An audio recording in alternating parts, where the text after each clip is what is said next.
Bonjour et bienvenue sur ma chaîne Sandra Lafayette, je m'appelle Sandra et je suis de retour aujourd'hui avec un Parlons chrétien. Avant de commencer, je tiens encore une fois de plus à remercier toutes les personnes qui viennent de s'abonner à la chaîne parce que je vois qu'on est en train de grandir, mais vraiment de façon signifiante et conséquente. Et je voudrais savoir qui d'entre vous êtes chrétien ou non chrétien. Si vous pouvez vraiment, s'il vous plaît, juste prendre 10 secondes pour pouvoir répondre à cette question, ça m'aiderait vraiment beaucoup à pouvoir adapter mon contenu et vraiment à savoir quel langage utiliser pour que chacun d'entre vous puissiez comprendre, hein, parce que je suis bien consciente qu'il n'y a pas beaucoup de chrétiens, qu'il n'y a pas de chrétiens, enfin qu'il n'y a pas que des chrétiens sur la chaîne. Donc je voudrais vraiment savoir à peu près combien vous êtes, etc. Donc pour pouvoir adapter le contenu et essayer d'utiliser le moins possible le langage chrétien du coup pour que vous puissiez comprendre ce que je dis. Donc et c'est aussi la raison pour laquelle, c'est aussi la raison de cette vidéo aujourd'hui, vu que je sais qu'il y en a beaucoup parmi vous qui ne connaissaient pas Jésus, qui ne savaient pas de quoi je parle. Je me suis dit que c'était bien de vous faire un peu comme un abécédaire de Jésus, de vous dire en fait, de vous raconter en fait c'est quoi l'histoire, quel est le but de parler de Dieu, quel est le but de croire en Dieu, quel est le but en fait de tout ça, hein, finalement. Donc voilà, j'ai appelé ça Jésus et le monde pour les nuls. La vidéo sera assez longue quand même, mais c'est vraiment quelque chose qui me tient à cœur parce que c'est important de comprendre de quoi on parle, c'est important de savoir de quoi on parle, parce que c'est sûr que si tu arrives sur la chaîne et que tu tombes directement par exemple sur la vidéo 5 obstacles à la croissance de la foi alors que tu sais même pas ce que c'est la foi, tu pourras pas suivre. Donc il faut vraiment que tu comprennes dès le début, hein, donc ce qui se passe dès le début. Donc on va sans plus tarder y aller. Je vais pas m'attarder sur les points parce que comme tu vois c'est assez long, donc voilà. C'est des trucs, c'est vraiment long, ça me fait quasiment 3 pages. Donc c'est vraiment une suite d'énumération, tu vois, comme des petits points en fait. Comme si tu veux un puzzle que tu vas pouvoir remettre dans l'ordre pour pouvoir comprendre. C'est juste vraiment pour que tu aies un aperçu de la chrétienté de Christ finalement.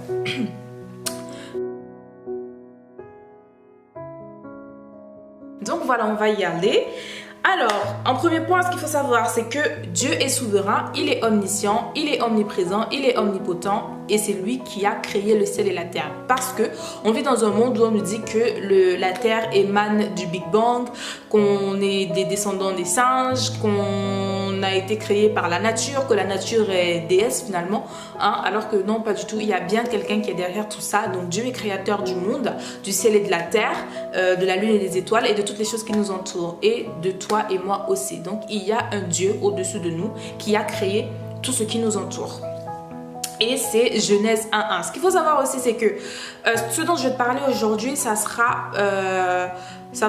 regroupe dans Genèse, dans les 4 premiers chapitres de Genèse. Parce que généralement, c'est vrai, quand on conseille aux gens de commencer à lire la Bible, on leur dit de commencer avec le Nouveau Testament parce que c'est plus facile à comprendre. Mais si tu veux néanmoins commencer par Genèse, je te conseille de lire juste les 4 premiers chapitres ou les 5 premiers chapitres et ensuite maintenant de rebasculer dans le Nouveau Testament. Parce que bon, les 5 premiers chapitres de Genèse quand même sont assez compréhensibles et c'est vraiment le topo en fait de tout, de comment est-ce que le ciel et la terre ont été créés, comment est-ce que tout ce qui nous environne a été créé, comment est-ce que l'homme et la femme ont été créés et comment est-ce que le diable les a tentés, etc. Donc voilà, les 5 premiers chapitres de Genèse. Donc voilà. Ensuite, point numéro 2. En numéro 2, Dieu le Père, Dieu le Fils et Dieu le Saint-Esprit et Jésus-Christ. Donc c'est de là où nous vient le nom chrétien parce que c'est d'accord, donc Christ, chrétien, Christ. Voilà, donc il y a un seul Dieu qui se divise. En fait, il y a 3 personnes. Là encore, ça vient de moi, c'est que je recadre le truc. Jésus est le monde pour les nuls. Donc ça, c'est vraiment, là je te présente la chose de la façon dont moi je l'ai compris. D'accord? On a tous une compréhension assez différente de comment se passent les choses, mais la base est là. La base qui est qu'il y a un Dieu qui a créé le ciel et la terre, etc. D'accord? Mais C'est comment moi j'ai compris les choses et je l'explique avec mes mots, avec ma compréhension, d'accord? Donc s'il y a quelqu'un qui passe par là et qui n'est pas d'accord avec quelque chose que je dis, il ne faut pas venir me taxer de menteuse ou me prêter quelque nom que ce soit. S'il vous plaît, les compréhensions sont différentes à partir du moment où la base est la même et que le message est le même, s'il vous plaît. Donc voilà. Alors je disais donc il y a 3 personnes qui ont la même fonction de Dieu. Donc il y a Dieu le Père, Dieu qui a créé toutes choses. Il y a le Fils, Jésus-Christ, son Fils unique, son seul Fils unique. Et il y a le Saint-Esprit qui est pour moi le bras droit du Père. Donc c'est l'Esprit de Dieu. Le Saint-Esprit, c'est l'Esprit de Dieu. C'est le bras droit de Dieu si tu veux. Donc voilà. Donc c'est pourquoi si tu es par exemple de confession catholique, tu sais que chez les catholiques on dit au nom du Père et du Fils et du Saint-Esprit. Voilà. Donc ces 3 personnes on va te dire, mais on va te dire Jésus est Dieu, le Saint-Esprit est Dieu. Oui, Jésus est Dieu, oui, le Saint-Esprit est Dieu parce que les 3 ont la même fonction d'administration de Dieu. Mais il y a Dieu, Dieu reste souverain et Dieu reste celui qui a les plans de tout, qui est le maître de toutes choses. D'accord? Mais ils ont tous les 3 la même fonction. Donc ça tu le vois en Genèse 1, 26. D'accord? Donc Dieu le Père, Dieu le Fils et Dieu le Saint-Esprit. Moi je dis 3 personnes, pourquoi? Parce que justement comme je te disais dans Genèse 1, 26, Dieu dit créons l'homme à notre image. Créons l'homme à notre image. Donc Dieu ne se parle pas à lui en disant nous. Tu vois, oui et non, il se parle à lui en disant nous parce qu'il y a 2 autres personnes qui ont la même fonction de Dieu que lui, mais il parle au Fils et au Saint-Esprit en leur disant nous parce que voilà, parce que ce sont ses collaborateurs. Donc voilà pourquoi pour moi, voilà, c'est 3 personnes mais qui ont la même fonction de Dieu. D'accord? En point numéro 3, donc 3 personnes distinctes avec la même fonction de Dieu. En point numéro 4, ils vivent dans un endroit qui s'appelle le paradis. Donc ce qu'il faut comprendre, ce qu'il faut savoir, ce qui est véritable, ce qui est vrai, ce n'est pas que dans les films, ce n'est pas une utopie. Il y a un endroit qui s'appelle le paradis, il y a un endroit qui s'appelle l'enfer. Le paradis, c'est l'endroit où Dieu vit, c'est de là où il a commandé toutes choses, c'est de là où il a créé toutes choses. Et l'enfer, c'est l'endroit qui est prévu pour le diable et ses acolytes qui se sont rebellés. Mais ça, on va le voir un peu plus loin. D'accord? Donc l'enfer existe réellement, c'est vraiment un endroit réel de torture. Et le paradis existe vraiment, c'est véritablement un endroit réel de paix, de bonheur et de toutes bonnes choses. Alors, ce qu'il faut savoir, c'est qu'à l'heure actuelle, Dieu vit au paradis, Jésus vit au paradis, mais le Saint-Esprit, il vit sur terre parce qu'il est sur terre avec nous, parce que c'est lui qui dirige toutes choses, qui a l'autorité spirituelle en fait sur terre, hein, d'accord? Donc, l'autorité spirituelle pour les chrétiens sur terre, c'est le Saint-Esprit qui est sur terre. Donc, il y a les anges qui le servent, oui, il y a des anges, et dans les anges aussi, il y a plusieurs catégories d'anges, mais oui, il y a les anges existent comme les démons existent, d'accord?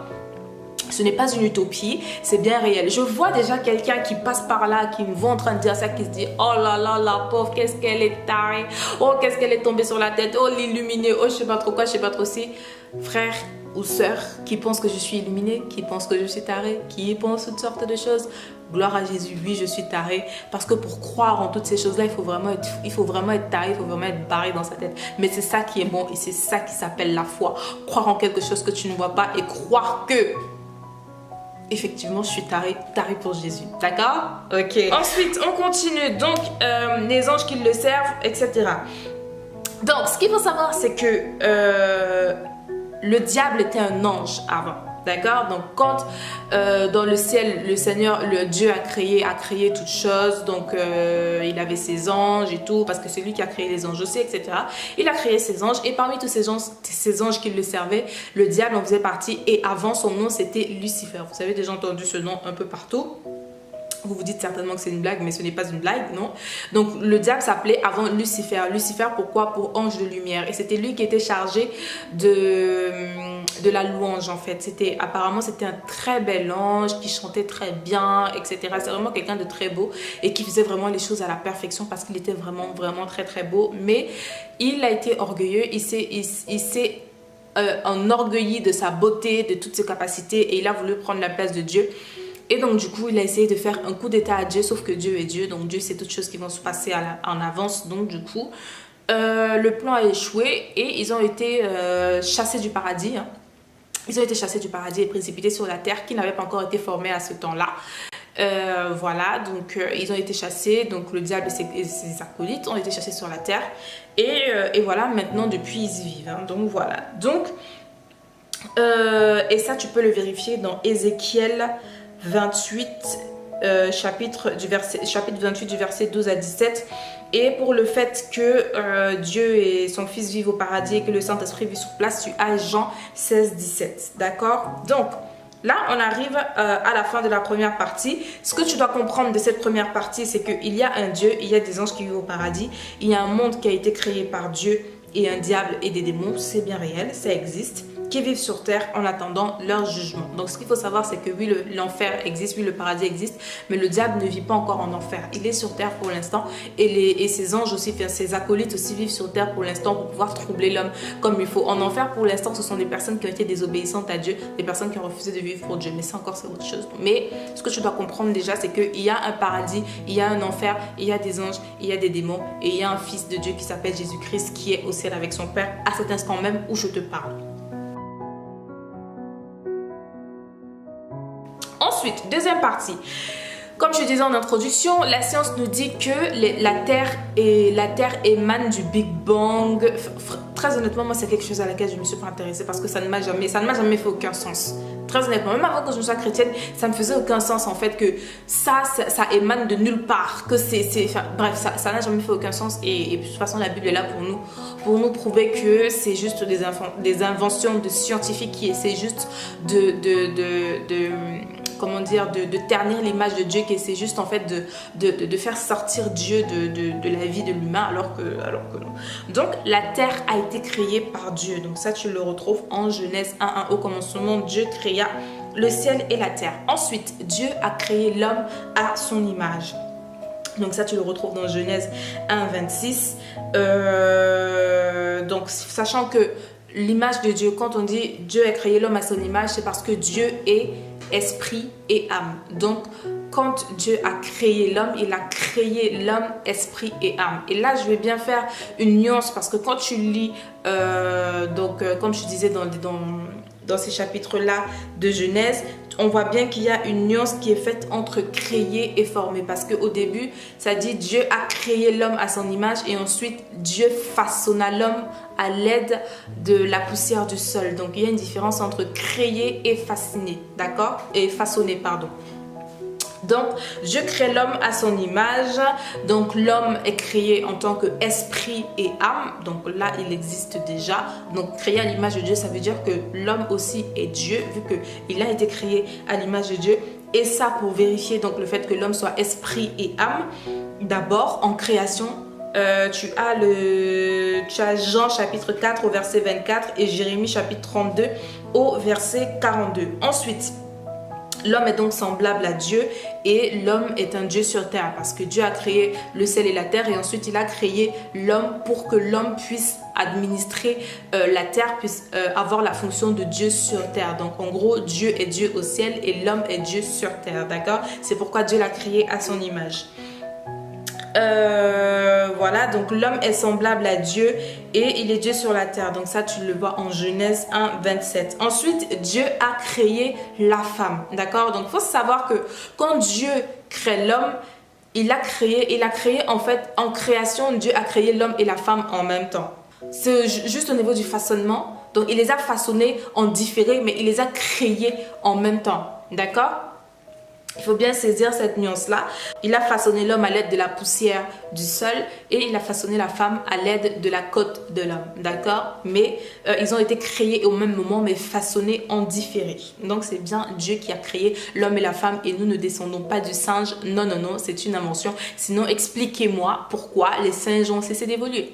Expliquez-moi pourquoi les singes ont cessé d'évoluer. Aujourd'hui, il y a beaucoup d'hommes, il y a beaucoup de singes. Pourquoi ils ont cessé d'évoluer tout d'un coup comme ça, subitement, machin? Donc non, c'est faux. C'est Dieu qui a créé l'homme et la femme.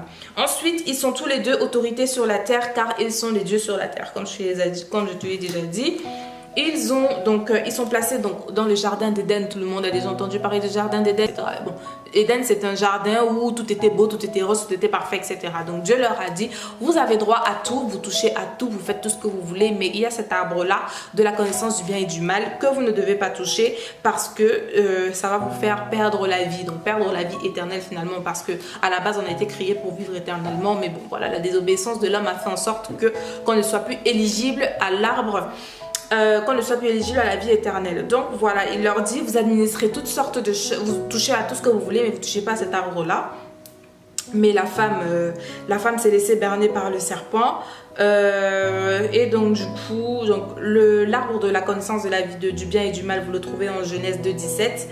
Et donc Satan tente la femme via le serpent. Donc Satan entre dans le serpent et il vient dire à la femme, est-ce que tu es sûr que Dieu a vraiment dit ça? Donc il vient s'en prendre finalement à Dieu au travers de la femme, parce que pour lui c'était comme s'attaquer en fait à l'autorité de Dieu via l'homme. Et aussi parce que dès que l'homme a été créé, Satan n'a pas aimé ça, parce que pour lui il a été jaloux une fois de plus. Comment est-ce que Dieu peut créer une autre personne qui puisse être comme lui, et que lui soit sous les pieds que lui il était chassé du paradis et tout ça. Mais enfin voilà, donc Satan vient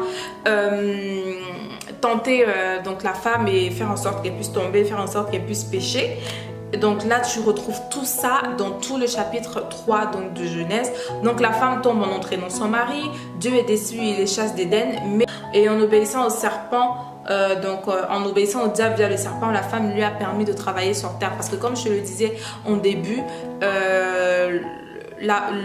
Dieu a créé l'homme pour qu'il soit le Dieu de la terre, d'accord? Il avait toute autorité sur la terre, mais la désobéissance entraîne automatiquement le rejet de Dieu. La désobéissance entraîne automatiquement le fait qu'on soit chassé de la présence de Dieu, et donc qu'on n'ait plus autorité sur ce qu'il nous a donné. Et la preuve, dès l'instant où Satan a désobéi à Dieu, il a été chassé du paradis, et dès l'instant où l'homme a désobéi à Dieu, il a été chassé d'Éden, et toute l'autorité qu'il avait entre ses mains, il l'a transférée dans les mains du diable, parce qu'il a désobéi à Dieu au profit du diable. Donc c'était comme pour dire que finalement on croit plus en ce que le diable nous dit quand il nous dit que Dieu nous a menti. Donc c'est pourquoi maintenant toute l'autorité a été transférée entre les mains du diable. Donc en obéissant au serpent, la femme lui a permis de travailler sur la terre. C'est pourquoi on voit de la violence partout. C'est clair, parce qu'aujourd'hui, s'il y a toutes les violences qu'il y a sur la terre, c'est parce que le diable y est et qu'il travaille, et qu'il veut à tout prix détruire l'homme, parce que le gars il est jaloux, parce que le gars sait que les temps sont comptés pour lui, etc., etc. Tu vois, donc on va voir ça après. Mais une fois de plus, Dieu t'ai dit au début, Dieu Alpha et Oméga, il est souverain, il est omnipotent, il est omniprésent. Il savait très bien que tout ce qui s'est passé allait se passer, et il avait déjà prévu la solution pour ça. C'est pourquoi tu vas voir dans Genèse, il y a l'arbre de vie qui est placé au milieu du jardin, et il y a l'arbre de la connaissance et du bien et du mal. Et l'arbre de vie, en fait, ça représente Jésus, qui avait déjà été prévu dès le départ pour venir sauver en fait l'homme de sa désobéissance, d'accord? Donc maintenant, je pense qu'à ce niveau, tu devrais te poser la question. Peut-être tu t'es déjà posé la question un peu avant. J'espère que tu es resté jusque là quand même pour voir.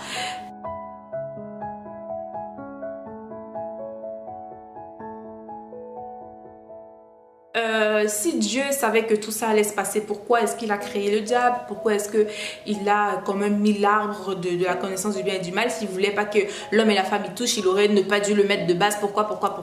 Moi, je te réponds en te disant que Dieu est Dieu, il fait ce qu'il veut.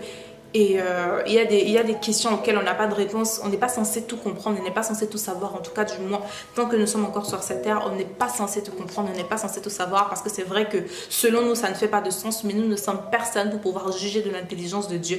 Il fait ce qu'il veut, il sait pourquoi il fait ce qu'il fait. Et c'est comme ça. Tout ce qu'il nous demande de faire, c'est de croire. Et on aura toutes les réponses à nos questions plus tard. Donc, en vérité, à cette question, il n'y a pas de réponse, parce qu'on n'est pas assez intelligent pour savoir et pour comprendre pourquoi Dieu a fait cela. Donc, comme je te disais, dès le départ, la solution de Dieu était Jésus, représenté en Éden par l'arbre de vie. Donc ça, tu le vois en Genèse 2,9, en Jean 14,16, où Jésus dit « Je suis le chemin, la vérité et la vie ». Donc arbre de vie, je suis le chemin, la vérité et la vie. Donc Jésus était déjà la solution depuis le début. Donc, en résumé de cette partie 2, ce qu'il faut comprendre, c'est que dès la rébellion de Satan, ses jours étaient comptés. Donc à partir du moment où Dieu l'a chassé du paradis, ses jours étaient comptés.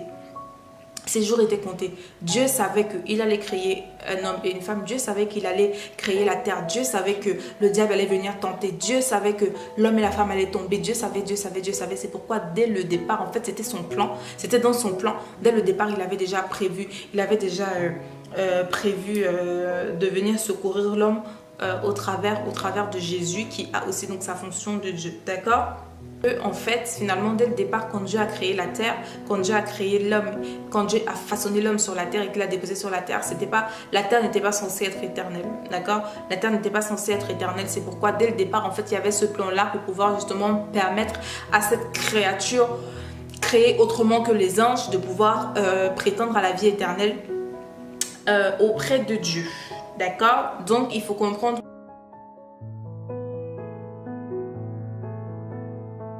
que nous vivons sur une terre qui est censée être dirigée par l'homme, mais l'homme a tout remis entre les mains du diable. C'est pourquoi aujourd'hui on expérimente tout ce qu'on expérimente, toutes ces guerres, toutes ces violences, toute cette méchanceté et toutes ces choses-là. Ce sont des choses qui émanent du diable. C'est le travail du diable et de ses acolytes.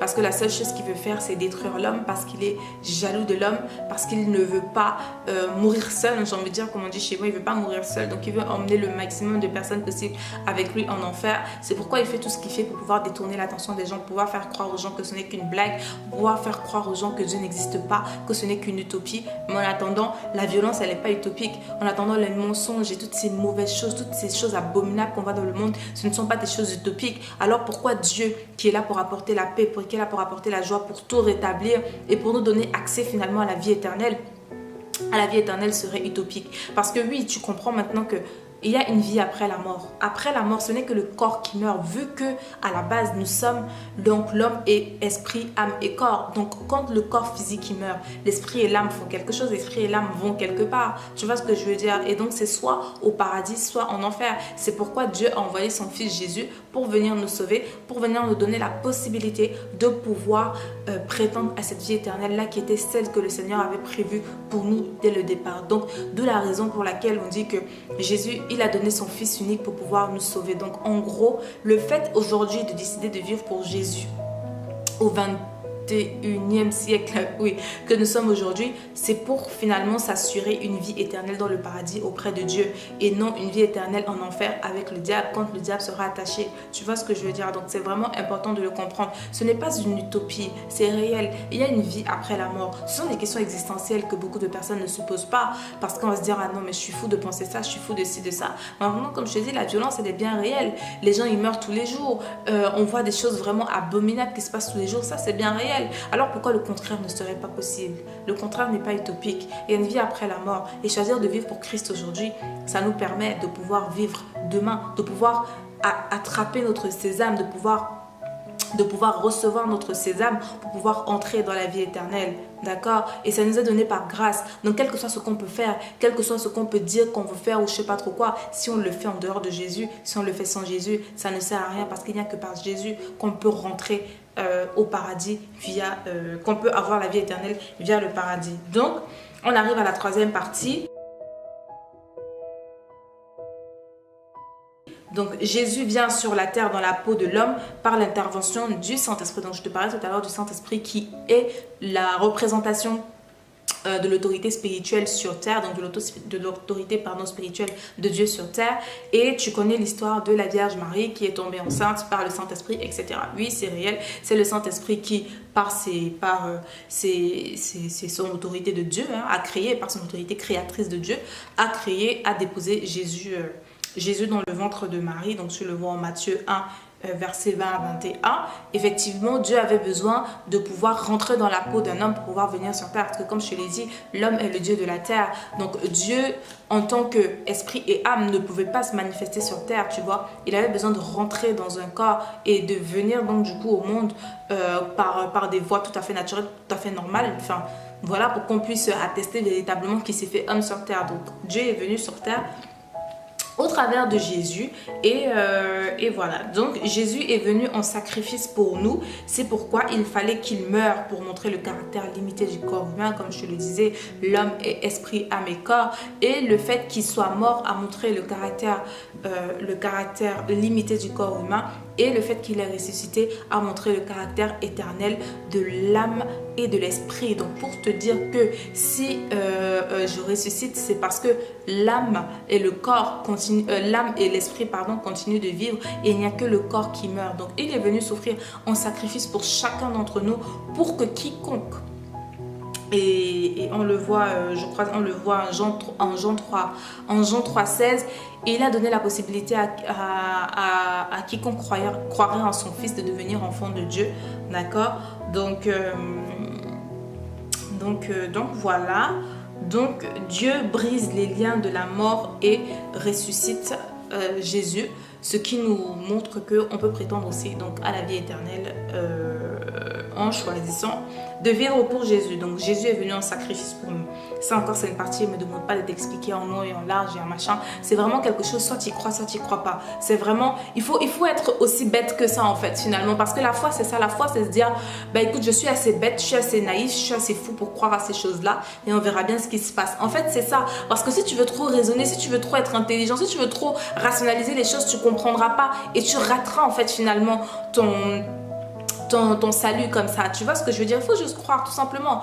Ok, on te tague de tout ce que tu veux qu'on te tague. Tu peux me taguer de tout ce que tu veux, il n'y a pas de souci. J'ai décidé d'être assez bête, j'ai décidé d'être assez conne, j'ai décidé d'être assez débile. Tout ce que tu voudras dire, tous les mots que tu voudras me prêter, tous les noms que tu voudras me donner. Oui, j'ai décidé d'être assez tout ce que tu veux pour pouvoir croire à cette chose-là que je ne vois pas, mais effectivement mettre ma confiance en cela et voir ça aujourd'hui, transformer ma vie comme elle est transformée aujourd'hui. Donc, il faut que tu te fasses bête pour pouvoir comprendre ces choses-là. Donc, Jésus a véritablement vécu sur terre, donc Dieu a véritablement vécu sur terre dans la peau d'un homme et il a vécu sur terre pendant 33 ans. Donc, il a vécu sur terre pendant 33 ans et pendant, donc du coup, ces 33 ans sur terre, donc pendant ces 3 ans de ministère, parce qu'il a commencé à véritablement travailler au nom de Dieu et pour Dieu quand il avait 30 ans. Donc pendant ces 3 ans de ministère, il a enseigné, il a servi aussi parce qu'il était notre serviteur.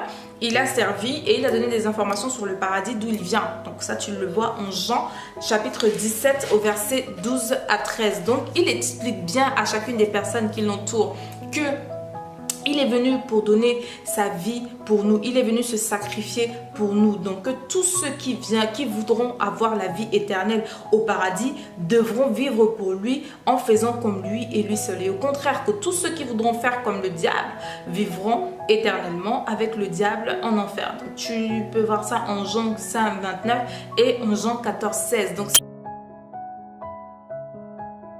Donc, Jésus est venu mourir sur terre pour que chacune des personnes qui sera assez bête pour croire en lui puisse prétendre à la vie éternelle, tout simplement. Tout simplement. Je ne vais pas chercher à rentrer dans de longues explications ou quoi que ce soit. C'est ça en fait. Tu crois en lui, tout simplement, et tu peux être sûr que quand ton corps mourra, tu iras directement au paradis avec le Seigneur. Donc, il faut que tu acceptes de vivre pour Christ, que tu acceptes de donner ta vie à Jésus, que tu acceptes de naître de nouveau, d'être habité par le Saint-Esprit, de vivre selon la parole de Dieu, sous l'enseignement du Saint-Esprit et de pouvoir prétendre à la vie éternelle au paradis. D'accord? Ça ne marche pas autrement. Si tu décides de vivre ta vie comme un Dieu, effectivement, sur cette terre, comme celui qui gère tout, comme celui qui fait tout, qui n'a de compte à rendre à personne, dans ce cas-là, effectivement, tu vivras comme un Dieu, mais tu termineras en enfer avec le diable qui s'est rébellé contre l'autorité de Dieu. Ensuite, il nous dit aussi que nous avons besoin du Saint-Esprit pour vivre comme lui, car lui aussi avait le Saint-Esprit. Effectivement, tout ce que Jésus a pu faire sur terre, c'est parce qu'il avait le Saint-Esprit, donc l'Esprit de Dieu, donc le bras droit de Dieu, pour pouvoir faire tout ce qu'il a pu accomplir. Sans le Saint-Esprit, il ne pouvait pas faire cela. C'est pourquoi il a été baptisé du Saint-Esprit. Et tu le vois donc en Jean 14, 26 et en Jean 1, 32. D'accord? Donc ça, je parlerai du Saint-Esprit plus en profondeur dans une vidéo séparée, d'accord? Je prendrai vraiment le temps d'expliquer qui est le Saint-Esprit et pourquoi est-ce qu'on a besoin de lui. Mais sinon, effectivement, Jésus avait le Saint-Esprit, donc nous aussi on a besoin du Saint-Esprit pour vivre. Sans le Saint-Esprit, on ne peut pas vivre. On ne peut même pas comprendre les choses de Dieu si on n'a pas le Saint-Esprit, parce que la parole de Dieu nous dit l'homme charnel ne peut pas recevoir les choses de Dieu parce que l'Esprit de Dieu ne vit pas en lui, d'accord? Donc tu as besoin de l'Esprit de Dieu qui vit en toi pour comprendre effectivement ce que c'est Jésus. Donc, en conclusion de tout ce que je viens de dire, ce que tu dois comprendre, toi qui me regardes, qui ne connais rien, qui ne connaissait rien de Jésus, qui ne savait pas de quoi il s'agissait, il faut comprendre qu'il y a un Dieu qui a créé la terre, qui qui a créé l'homme, qui l'a déposé sur la terre pour que l'homme puisse administrer la terre.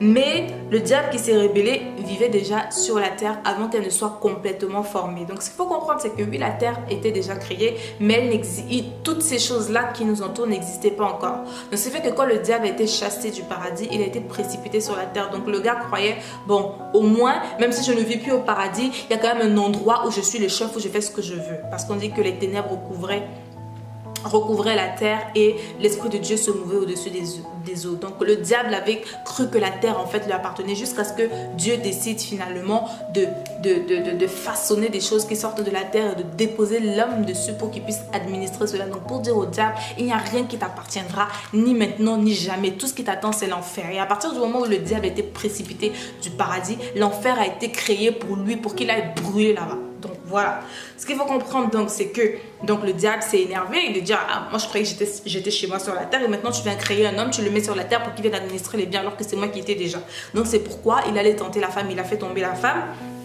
Et donc l'homme et la femme tombent et ils désobéissent à Dieu ils désobéissent à Dieu et Dieu se fâche. Mais comme Dieu est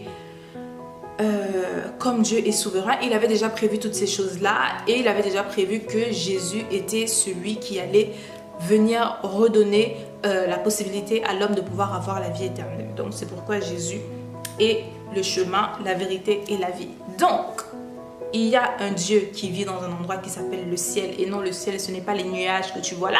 C'est bien plus, c'est dans un endroit qu'on ne connaît pas, d'accord? Il y a un Dieu qui vit dans le ciel. Il y a un diable qui vit sur la terre, mais sa future demeure, c'est l'enfer. Et il y a des hommes, donc toi et moi, qui vivons sur la terre, mais qui sommes appelés à mourir un jour ou l'autre parce que l'espérance de vie d'un homme est de 120 ans, du corps humain de l'homme est de 120 ans, et que quand le corps meurt, l'âme et l'esprit doivent s'en aller quelque part et que c'est pendant que nous sommes sur cette terre que nous devons choisir l'endroit où nous voulons passer notre éternité. Donc si c'est auprès de Dieu dans le paradis, il faudrait qu'on choisisse de vivre comme Jésus, de recevoir le Saint-Esprit et tout ça.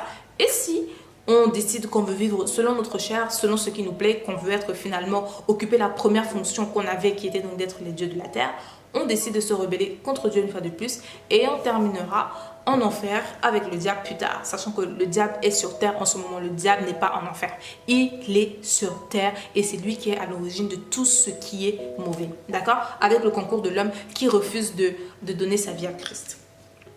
Ok?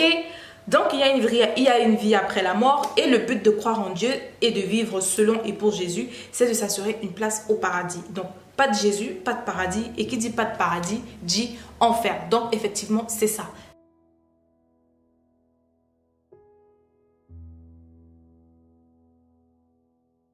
Quel est le but de croire en Dieu? Vous entendez beaucoup de personnes parler de Dieu, vous entendez beaucoup de personnes parler de Jésus, etc., etc. Moi, ce que je viens te dire aujourd'hui, c'est que la raison pour laquelle je te parle de Jésus, la raison pour laquelle je t'explique toutes ces choses que je t'explique sur la chrétienté, sur la croyance en Jésus, en Dieu, pas à une religion, et je ferai une vidéo à part pour t'expliquer que la chrétienté n'est pas une religion mais une relation avec le Seigneur. Donc la raison pour laquelle je viens t'expliquer ça, c'est parce que je crois et je sais pertinemment, assurément qu'il y a une vie après la mort, il y a une vie après la mort et que c'est maintenant qu'on choisit là où nous voulons vivre après la mort, parce que Dieu a équipé l'homme du libre arbitre. Il a dit à l'homme, tu fais ce que tu veux, mais moi je mets devant toi la vie et la mort, la bénédiction et la malédiction. Je te conseille de choisir la bénédiction, je te conseille de choisir la vie, et la vie c'est Jésus. Donc si je te parle de Jésus tous les jours dans mes vidéos, si je te semble folle, si je te semble tout ce que je veux, c'est parce que je crois qu'il y a une vie après la mort et je crois que nous devons choisir de vivre pour Jésus, pour pouvoir vivre au paradis dans la paix éternelle, et non de vivre selon les standards de ce monde qui sont les standards du diable et vivre en enfer. Donc voilà la raison pour laquelle il faut croire en Dieu, voilà la raison pour laquelle il faut croire en Jésus pour pouvoir s'assurer une vie éternelle dans le paradis. Sinon ça ne sert à rien, sinon franchement ça ne sert à rien. Il y a un but, le but qui est d'avoir une vie totalement paisible par la suite. D'accord? Donc maintenant tu me diras comment je fais pour savoir toutes ces choses-là, etc.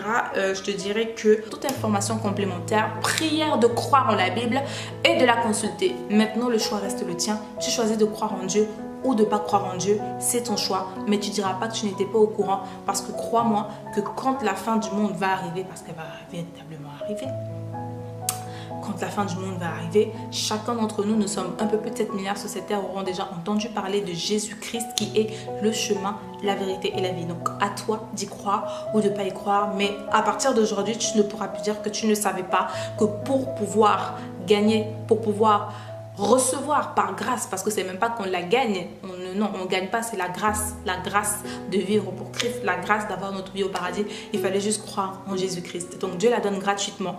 Aujourd'hui, tu as la possibilité de dire, Seigneur, je ne comprends pas tout. Jésus, je ne comprends pas tout. Je ne sais même pas qui tu es, je ne comprends même pas. Mais j'ai compris que si demain je veux vivre éternellement au paradis avec toi en paix, et loin de tout ce tumulte, je dois choisir de vivre pour toi. Alors manifeste-toi à moi si tu es véritablement réel. Donc voilà, j'espère vraiment que cette vidéo te sera utile.